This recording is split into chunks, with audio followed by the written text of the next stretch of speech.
Although I think Savion Red, transfer running back from Texas, and my boy 𝗕𝘂𝘀𝗶𝗲𝗀𝗃𝗃. I was about to say the boy 𝗕𝘂𝘀𝗀𝗃𝗃. Oh my god. I think they can make them better. Bye. I think the later half of Nevada season will be better than their first half, to be completely honest with you.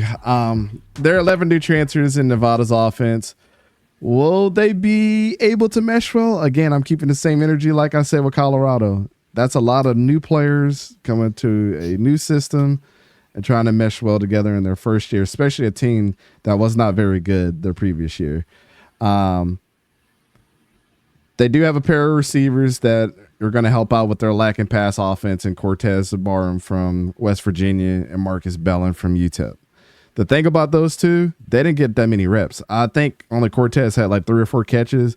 Marcus had like 10 catches for like 90 yards or something like that. They barely played. So Nevada's going to have to be comfortable. You're probably going to hear me say this a lot about a couple teams, because even Colorado, they're going to have to get comfortable with the inexperience right now, because that's what they got. I don't really have too much. They had what, 11 like new transfers, I believe you said? Yeah, they had 11 new transfers on their offense alone. So I mean, that's nasty work. That that's gonna take time to mesh. It's not gonna be a week 0 kind of mesh. Yeah, I mean, there's no need to keep going for me with Nevada, because I mean, obviously my winner here is going to be SMU. Rhett Lashlee, one of the best premier coaches in college football. He's done it time and time again with SMU, and I heard somewhere today that some people think that SMU might only lose one game in the ACC and be in the ACC championship, which I think that's. I mean, it's possible. It's possible. Preston Stone is coming back from injury, and I said it since Tanner Mordecai left. I remember watching his highlight film in high school.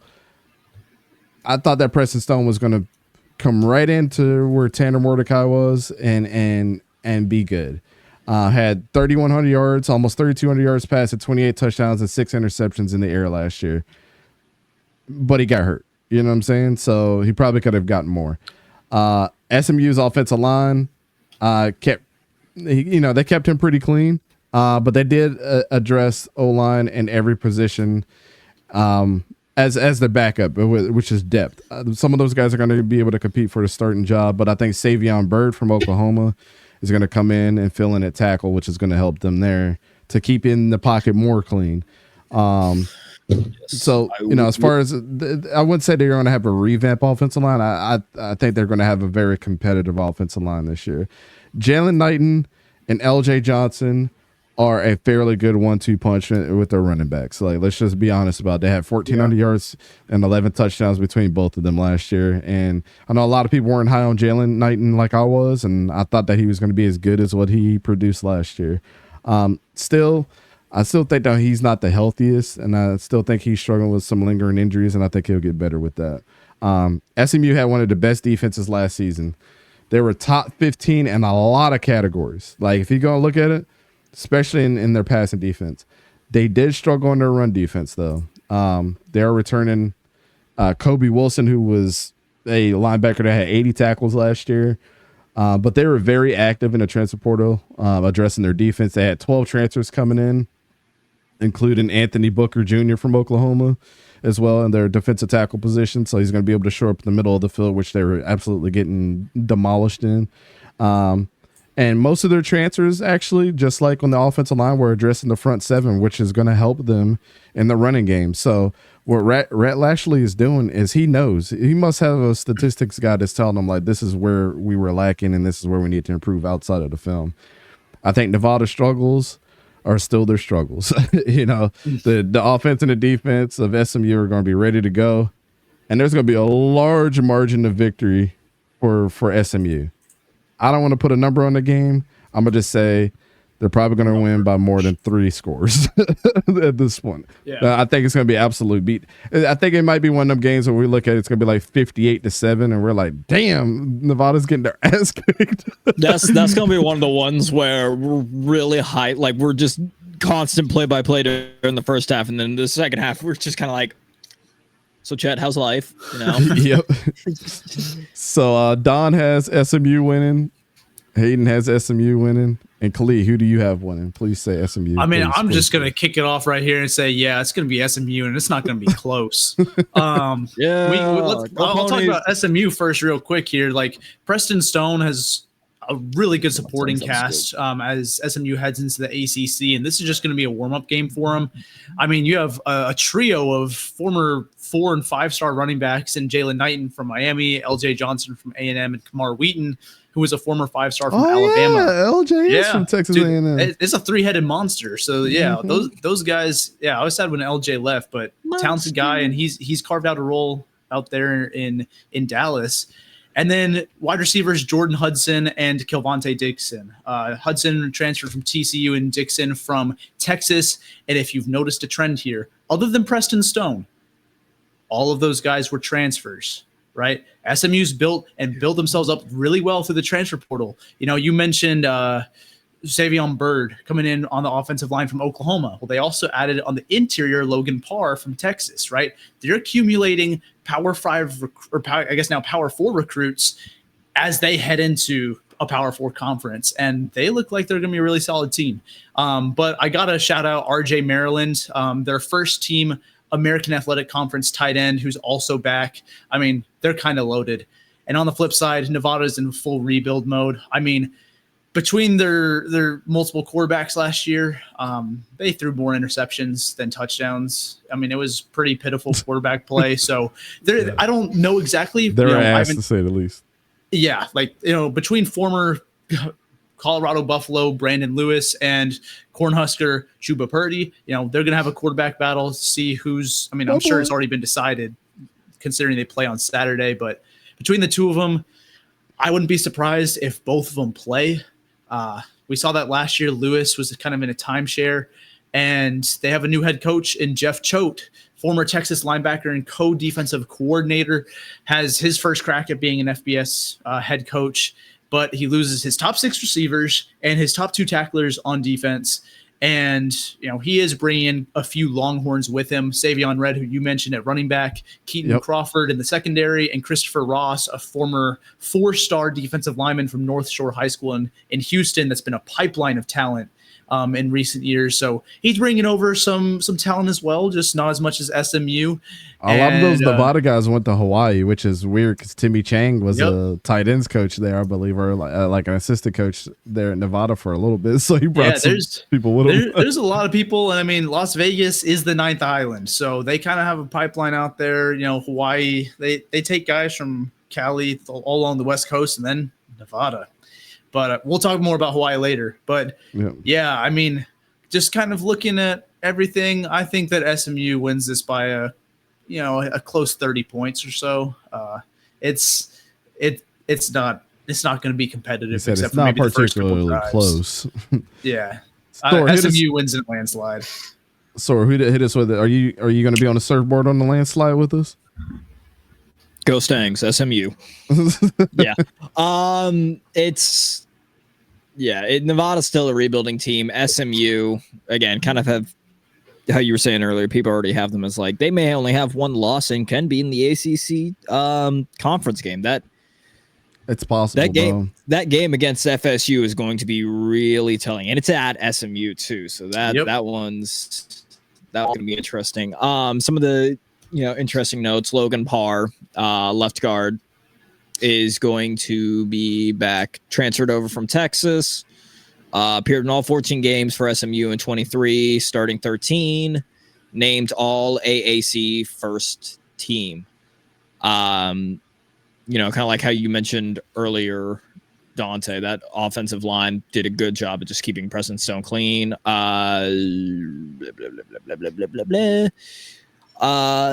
They did bring in some competition as well, like how you mentioned Savion Byrd from Oklahoma. And I think having competition in the trenches, such as like the O-line and the defensive line, is one of the best things that you can have for a team.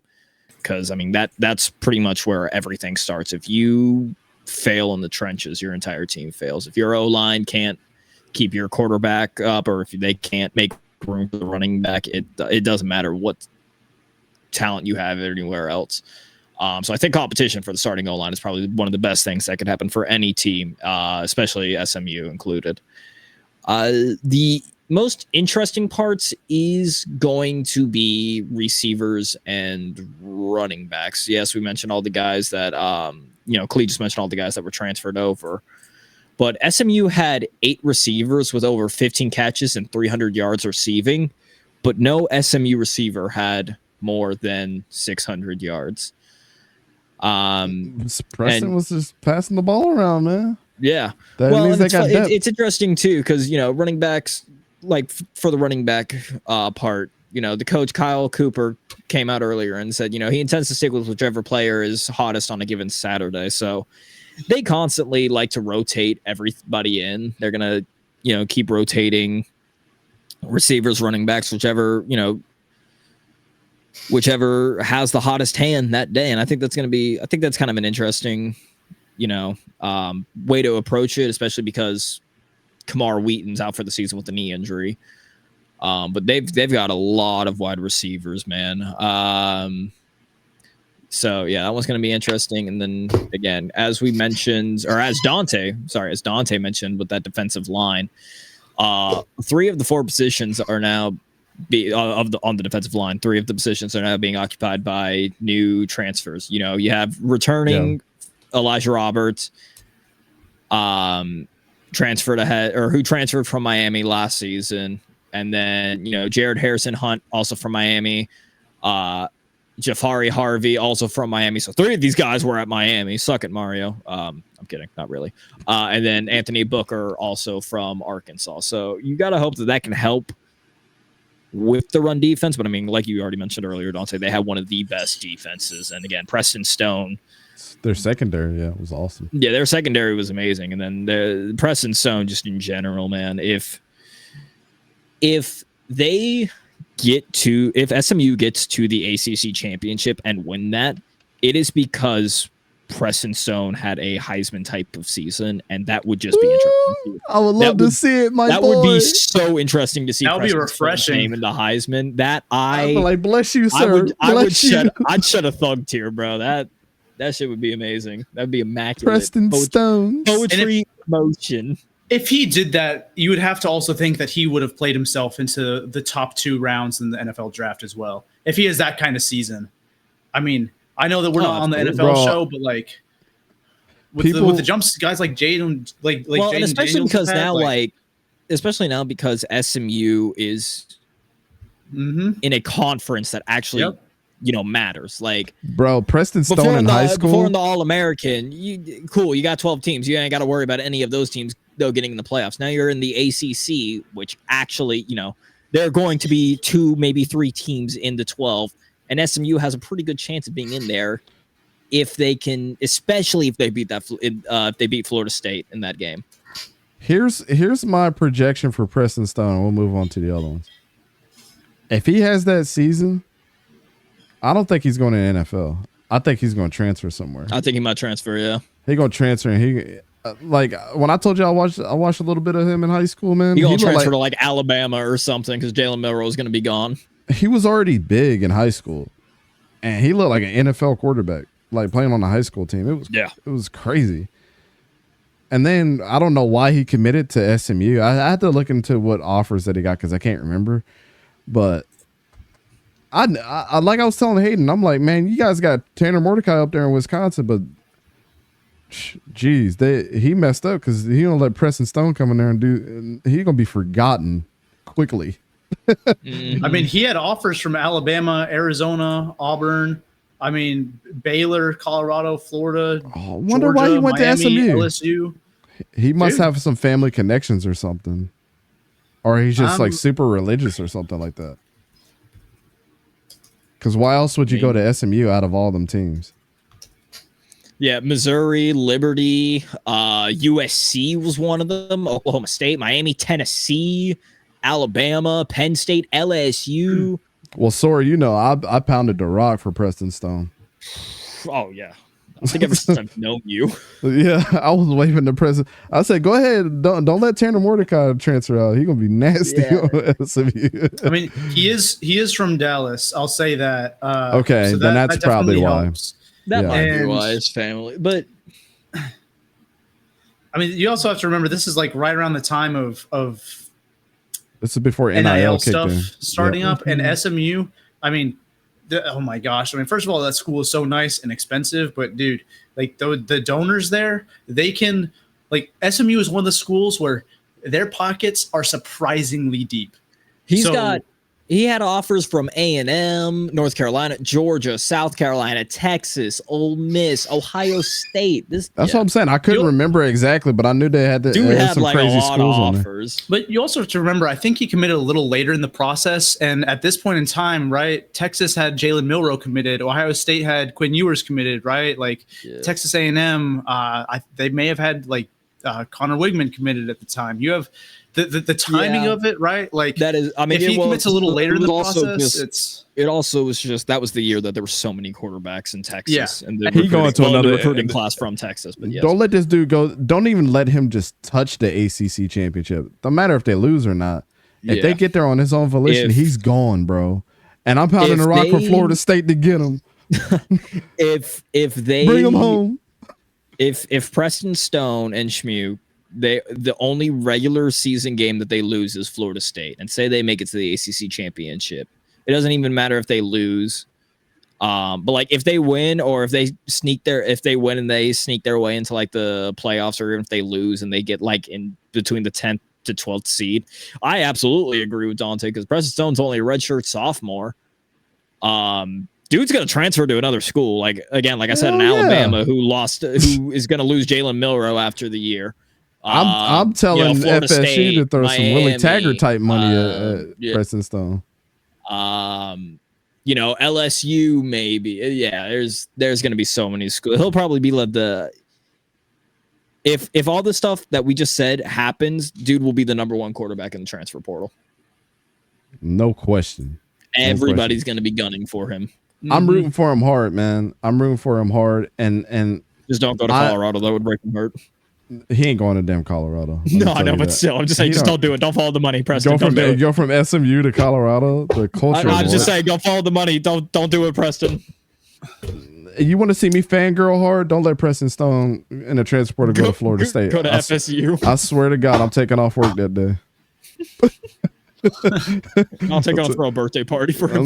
I'm putting a PTO request in. Why? Because Preston Stone committed to Florida State. I don't know how I need to process this.